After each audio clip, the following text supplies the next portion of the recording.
So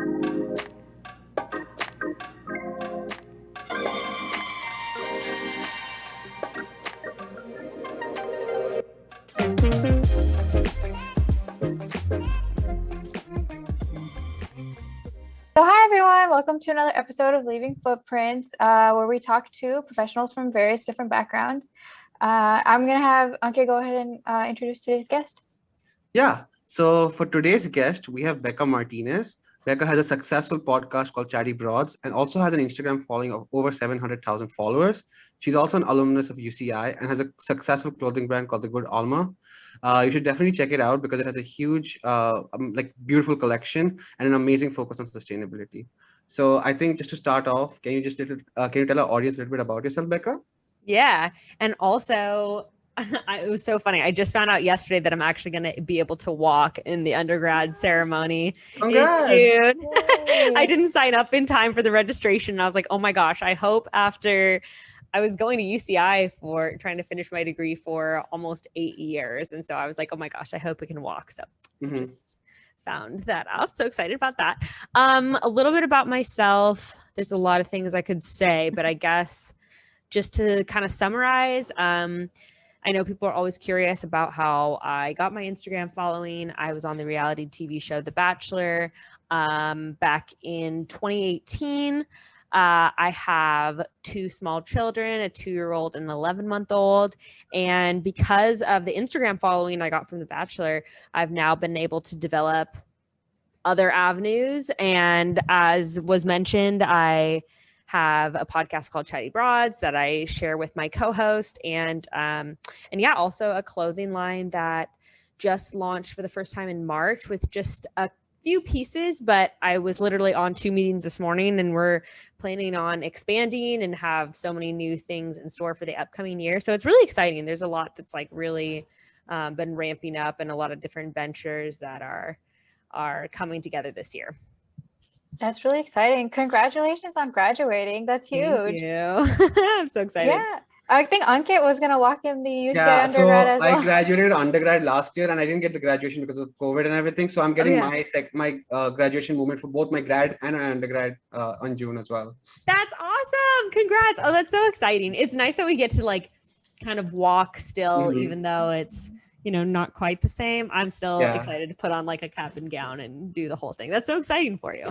Yeah, my parents are coming all the way from Dubai for this. I'm super excited for this. Oh, that's awesome. Congrats. See, lots of good things happening this year. 2021 is already a step up from 2020. 100%.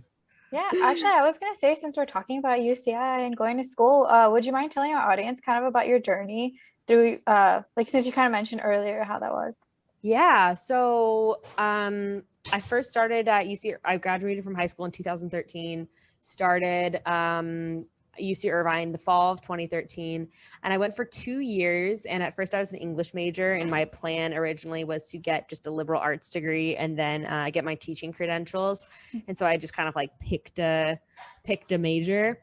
And then at the end of those 2 years, like in 2015, I just was like really struggling, feeling like I had no direction, that I was going in school, and just felt just with personal stuff in my life, I just kind of felt like I was like floating in no direction. So I dropped out actually from UCI in 2015 and moved back home to Fresno, where I'm originally from. And I took some community college classes in Fresno, and then I moved back to LA. I took some community classes at Santa Monica College.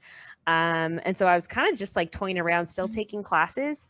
And then actually, when I got pregnant with my daughter in 2018, fall of 2018 is when I re-enrolled at UC Irvine, and finished out that fall quarter when I was 5 months pregnant with my daughter. And then I went back again in fall of 2019. And then completed spring quarter of 2020 on Zoom at 38 weeks pregnant, which was crazy. That was actually kind of the great thing about COVID. Selfishly, I was like, wow, this is awesome. Since I was having my second child, I was actually able to take classes and like be at home and be with my daughter and still be working towards my degree. So I was really grateful for that. But yeah, just finished officially in March, winter quarter And so it's been quite a journey. I sort of wish that, and I switched to art when I went back to school, an art major. I sort of wished that I had taken advantage of community college before doing my first 2 years at UC Irvine, just so I could kind of get it out of my system and take classes, figure out what I wanted to do. But, my journey led me here. So no regrets. That's amazing. By the way, like being pregnant, going back to school, like all of these things, it's amazing. Congratulations. Thank you. You know what though? I felt like I got to value it so much more after having some time out of school. And so I know it can be kind of a catch-22, because when people suggest like taking a gap year or two after high school, sometimes people never end up going to college. So I understand how that can be tricky. But for me, it was really nice to take a step back and then like get to value my education so much more when I went back to school. Cause I was like, oh, this is so cool that this is something that's just for me. I can spend all this time just learning things. And I think after like working a little bit and, having kids and all that, it was just a new and different appreciation. Actually, so I had a follow-up question. Can you speak a little bit more about how you made the decision to stop going to school? Because I feel like that is definitely something people go through where they're in school or they go to college or they go to a large university and it's just so overwhelming, but they don't think that they can leave. Can you kind of walk us through that? Yeah. I'm trying to remember at the time. I think I always had the intention of eventually going back to school at some point and finishing. Okay. I don't think I ever felt like I was dropping out forever. But for me, you know what? Now that I'm thinking back on it, I remember what my plan was. My plan was actually to leave UC Irvine and then reapply to do my final 2 years at a different university. At the time, I was just feeling like I didn't have a community around me. Like I just felt really, and it was just kind of stuff that was going on in my own life, but I just felt like really alone. I just didn't feel like, I didn't feel like at the moment it was the right fit for me. And thankfully my parents were really supportive and just saying like, look, if you need to come home and like take some time off, do it. My parents did have an agreement because they were helping in my funds for college. They were like, okay, you can only take this certain amount of time off. Or there was some agreement where like, you have to be taking community college classes, like in the meantime. So we kind of had come to that agreement, but thankfully I did have a lot of support. And I don't know, it just at the time I knew that I could either sort of push through for the next 2 years, but I'm really glad that I didn't, because like I said, I felt like I got a lot more value out of my education. And with it, I don't know how it is at other schools, but with UC Irvine and the UC system in particular, you can just sort of like basically deactivate. And then you can re-enroll really easily if it's like sometime in the next 5 years. Like all I had to do was like pay a fee and fill out a little re-enrollment application. And I was able to get back into classes with very little issue. So it is an option. And I feel like even if you plan to stay at the same university or whatever, if you need to take a quarter off or 2 quarters or 3 quarters off or whatever, I would definitely encourage people like, just go with your gut and what you feel like you need to do for yourself and to get the value out of your education. I think that's really good advice because in the past year with COVID, I know a lot of people who have taken the time off, and I think it's been really beneficial for them because I think the shift to online learning wasn't exactly the easiest for everyone. And I think taking time off was extremely important for certain people. Like some people thrived in online education and some people don't exactly do it. So it's kind of a give and take. Like it's what works best for you, I guess. Yeah. I think we kind of spoke about it earlier. So you were doing a bunch of things, like you have 2 beautiful children, and you were going to school as well. And you also have the podcast and you were doing a clothing brand. How do you kind of manage all of that things going on around you? Yeah, I think I've had to like really evaluate recently and think about like, what do I really want to be doing and what is most important to me? Because as much as I would like to be doing everything at once, it's not very like sustainable for my own life and well-being. And it's kind of funny because I feel like a lot of times we talk about like the grind and like go and get your daily hustle on and just keep going. But I think that and like push past failure, and while all that's really important, I think it's also important to evaluate, maybe sometimes I need to take a step back from my successes. Like maybe I can't maybe all these things are doing well and all these things are thriving, but like maybe I need to take a step back because I can't, handle it all. So I've, had to say no to like some good opportunities, but like I think that that's ultimately what's best right now. So I've just been sort of like evaluating like where do I need to prioritize my time. Just in the past few months, like we finally gotten help, which we really needed for the kids. Before I was just kind of trying to do everything at once and like trying to get like serious business stuff done like during my kids' naps and all that kind of thing. So getting help, and I think that's really hard for people just in general to like ask for help or to admit that they can't do everything. And obviously it's a privilege to like have help with your kids or have an assistant or those kind of things. But I think if you can, I think especially for like entrepreneurs and business owners, you want to have control of every single aspect of whatever it is you're doing. You're like, oh, I'll handle the email drafts. Oh, and I'll also handle the financial planning. Oh, and I'll also handle this and this and that. But I think at some point you have to take a step back and be like, okay, even though I want to control everything and I think that I'll be the best one to do everything, I can't. So I need to find ways to outsource different areas to other people. And I think that that's sometimes really difficult to learn, but it's really necessary if you're going to continue growing whatever endeavor you have, whether it is a podcast or a business or any of that. Speaking of your podcast, can you talk a little bit more about like what your podcast is for our listeners who might have not heard it before? Yeah, so it's kind of funny. We talk about, I guess the way that I should describe it is it's me and one of my best friends who just kind of talk about whatever we want to talk about. When we started it, we actually didn't really know each other that well, and we just connected over some shared just like personal experiences.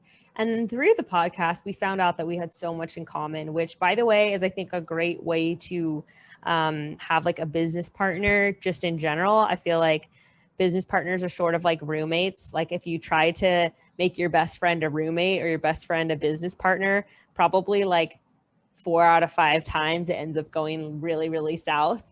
But if you can take someone like who's an acquaintance, granted like a trusted one, and build something from the ground up from a relation and build a relationship from the ground up at the same time, I think that sometimes that can really, really work. So that's thankfully what happened with us.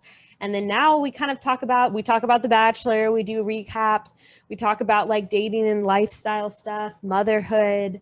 And also sometimes, we just have people on who we think their stories are interesting or whatever. And we really have a lot of fun with it. But yeah, I would say in general, it's like we talk pop culture, drama, reality TV, and then just life stuff. Any favorite episode which you have had? Man, now we have logged almost 300 episodes, which is The newlywed episode is really good. Thank you. And I can't believe we've done so many. Off the top of my head, like we actually literally just released an episode this past week where we did like a newlyweds game with each of our partners. And that was just one of those episodes where we just got to have like a lot of silly fun. And it's really cool that now we've kind of established our podcast. There are times where we can just have goofy episodes and do whatever. So we made like our own game show and just had a blast with my boyfriend and my co-host's husband. And it's just like really fun to get to do that as a job now. I was gonna say it was a really like interesting point which you made. Like you kind of grow this relationship and had a really good time with your co-host, and I can relate because I feel like me and Ankit, when we started the podcast we were friends but not as close, but I feel like we've gotten closer and we like do everything together now. So very relatable. Yeah, and I think that that's the best way to do it. Sometimes I think when you go backwards, sometimes like having some sort of working relationship can pull people apart, like I said, with kind of like the roommate thing. But when you find something that works, it works. Yeah, I agree 100%. I was going to ask you actually if you could talk a little bit more about your clothing brand. Yeah, so it's kind of funny when I first, so we have kind of talked about this before off the podcast, but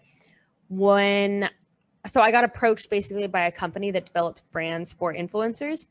And when I first started talking to them, like I didn't have any kind of interest in any sort of eco-conscious issues or eco-consciousness, I should say. And so I was kind of like, yeah, like let's make something and we'll make it out of like recycled fibers or something, and who knows, whatever. And I wasn't really like super passionate about it, but I was just kind of whatever, we'll see, let's try it out. And then several months after first talking to the company and beginning to develop stuff, I started getting really interested in issues of sustainability. And especially because sustainability is such a buzzword now, with particularly clothing brands, and I guess just really all brands right now. But there's so much greenwashing, and there's so much like sustainable is such a buzzword, and you can really apply to sustainable to like anything, because sustainable just means like something that you can continue to sustain. And of course, you can sustain doing anything, but the outcomes might not be good, right? Like, sure, like I mean, that's just sort of the way that I think about it. Like, sustainable isn't any kind of regulated term. I could just start making plastic water bottles and be like, yeah, they're sustainable. So I would encourage just consumers to take the extra step to look and be like, okay, is this company really prioritizing being eco-conscious? Like, what are just simply down to what are the materials they package in? Like, if they are using recycled fibers or organic fibers, what are the percentages? Like, just even that kind of stuff. Where are the products being manufactured? Is there any kind of transparency in terms of where, like, who is producing these and what the labor standards and practices look like? Anyway, so I kind of started to learn about all that stuff. And then I was like, all right, I want to do things a little differently with my company. And I was actually just talking to my sister last night, because I was like, you know what, like, there are so many ways where like this is not perfect the way I'm doing things, but like I'm trying. And I think that if we can encourage consumers to shop with small brands and businesses that are taking the small extra efforts to do things differently, I think that can make a big impact in the long run. Like fast fashion brands like Forever 21, they, for instance, or H&M or Zara or whatever, I mean, they produce millions and millions of stock. Meanwhile, I'm doing in like the low thousands or even high hundreds in terms of units. Meanwhile, what they're doing is like creating millions. And then, if they don't sell 25,000 units or whatever, then they can just literally throw them away because they've made so much profit at that point. Like, it doesn't even matter. I mean, those numbers are all over the place. I don't know if those are accurate, but those are sort of the business models of fast fashion companies. So we just wanted to I just wanted to do things a little bit differently. So, we use currently all 100% organic cotton. We might start branching out from organic cotton, doing hemp, bamboo, wool, but all still these natural fibers that ultimately are compostable. Because, like, any time before the last 100 years, you would wear your clothes and stitch them and fix them until you couldn't wear them anymore. And at that point, then you would break them down and use them as rags. And then when they couldn't be used for that anymore, you would maybe like tear up the cloth and then put it in your garden and it would go back into the earth. Obviously, that's not the way we approach how we use our clothes anymore, but still just taking the extra step to shop using organic fibers. Obviously, the first most sustainable thing is to buy used clothing, which I do love to do. But if you're going to buy new, organic fibers are great. And then we also all package in compostable materials, compostable mailers, craft paper bags. And we produce everything in Portugal too. And so the company I work with, they have like a super transparent relationship with the manufacturing there. I've seen photos and videos of the whole facility. It's super beautiful, ethical facility for all of that manufacturing, which is just great to know too. So yeah, we're making small changes to hopefully model. I mean, my hope would be one day that bigger companies would pursue just even some of those small changes, like if the Forever 21s and the H&Ms and the Zaras of the world quit using, plastic poly bags to put everything in, that in and of itself would make a huge dent in the waste footprint. I think that's awesome, and we'll definitely link her clothing brand in our description, so you can definitely check it out. Thank It's you. currently out of stock again, so look out for a restock again now.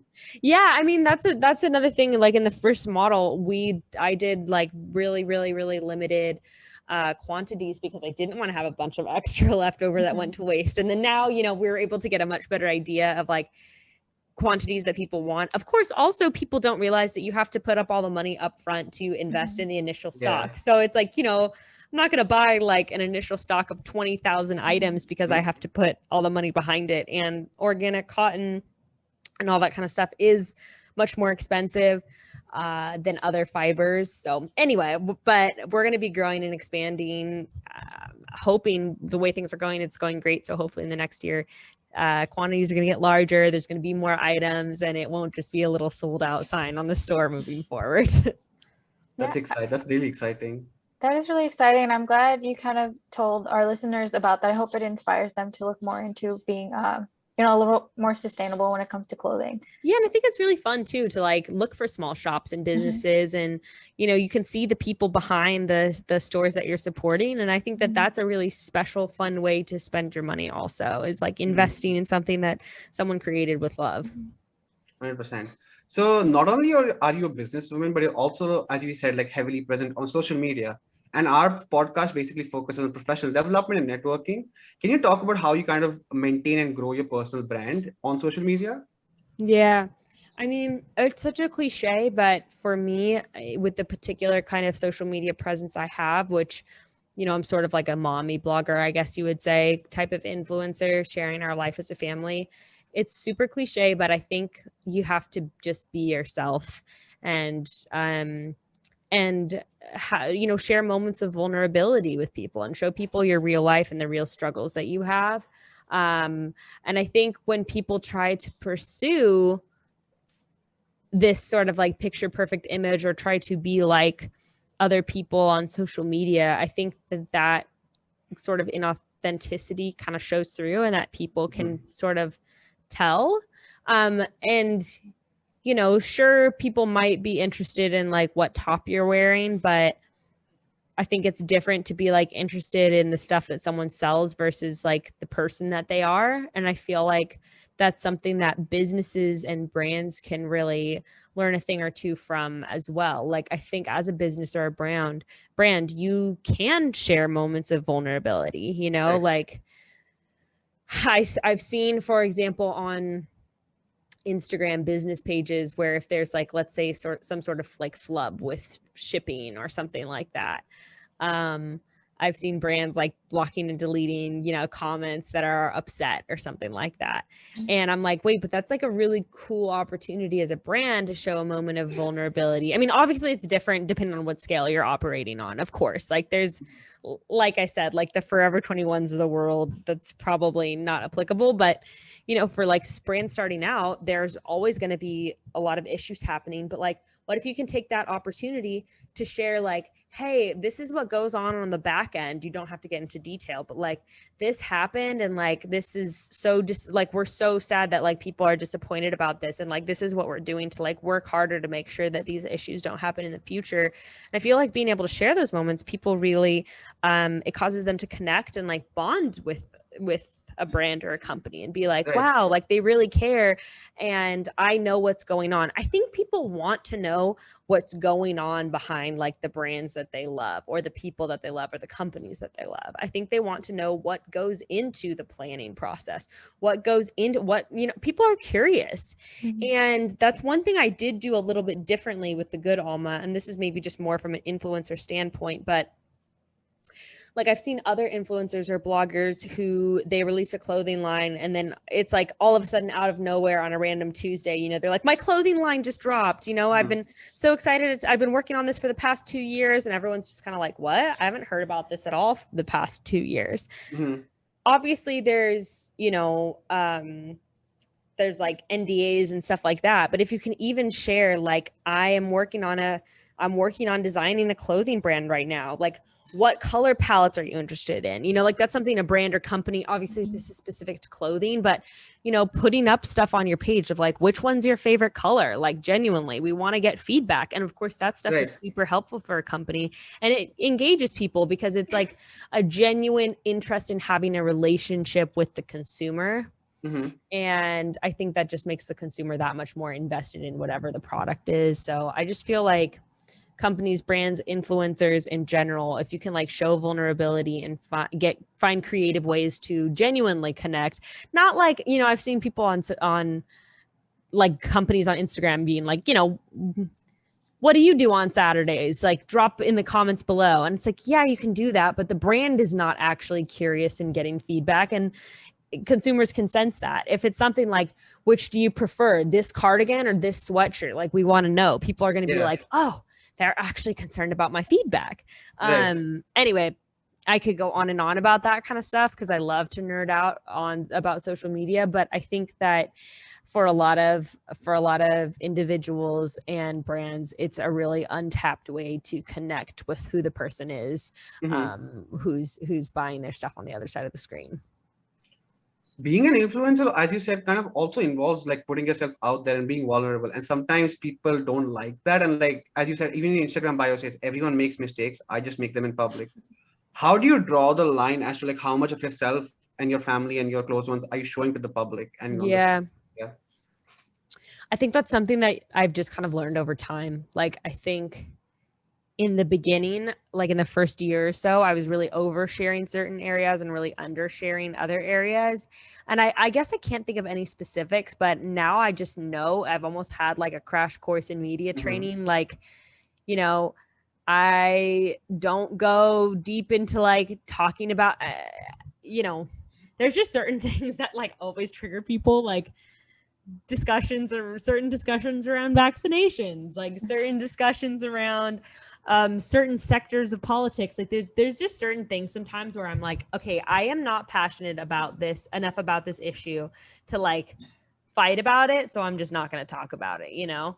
And then there's certain things with our life where I just like I don't talk about stuff that's going on with my extended family. I only share glimpses into like, you know, issues that I might be facing in my relationship.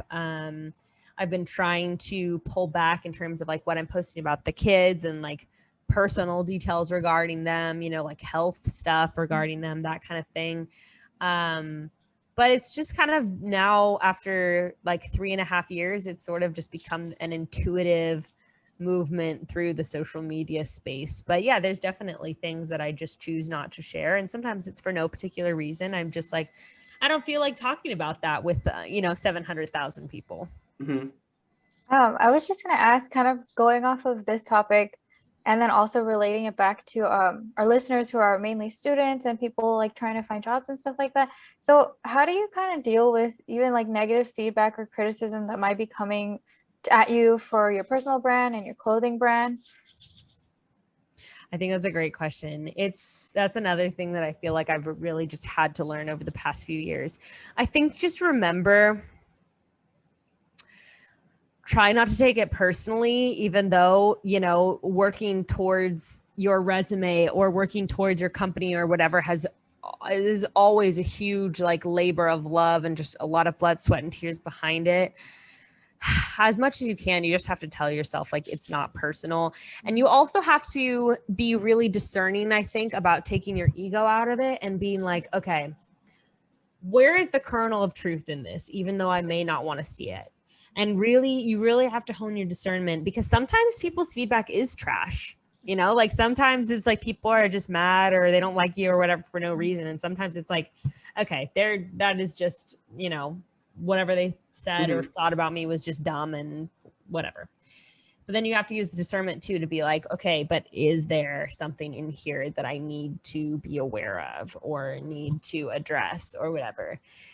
And I feel like my best practical advice is just taking some time. Like, you know, if someone's responding to me on the social media for the good alma, taking a few hours, thinking about it, really being cautious and careful about how to respond in a way that's not super defensive or like ego filled. And I think it's the same thing, like getting, applying for jobs, doing interviews, all that kind of stuff. It's hard to do that though sometimes, because sometimes when there is valid feedback and a lot of it, you're just kind of like, wow, I'm never going to like be good enough. But I think it's just important to take one step at a time, implement whatever changes you can if possible, and just, kind of keep going and don't let it bring you down, and don't get too defensive that you can't hear the valid constructive feedback that you need to improve yourself. I think that's really good advice. And I think we both will keep that in mind when we're getting feedback from our jobs as well. So what's next for you? Like, what's next for you in terms of your professional life or your personal life? Like, what do you think, how you look like in the next 5 years or so? Oh man, I never have any kind of 5-year plan. I can't go that far. I can only see the next year. So I like to I like to have sort of loose goals, but I think right now I'm in a phase of just like development. I think that I just want to develop what I already have in place and like make it better, and maybe make it bigger, but maybe not. But either way, just kind of like improving where I'm at right now, and just kind of sitting and developing the projects that are on my plate. Right. I think we can just go ahead and wrap up because I know you gotta get going. Cool. But where can our listeners reach out to find out more about your professional journey? Yeah. At Bekah on Instagram, Bekah. At The Good Alma is the clothing company, thegoodalma.com, and then Chatty Broads podcast. Those are kind of like the 3 places you can really find me. And I'm always on Instagram at Bekah every day. We'll definitely link those Definitely in link the all of description those. for this episode. But thank you so much for being on with us. Thank you guys. This is so much fun. I love chatting about all this stuff, and I appreciate you having me on. Thank you. Yeah, thank you. And thanks for listening, everyone. Bye.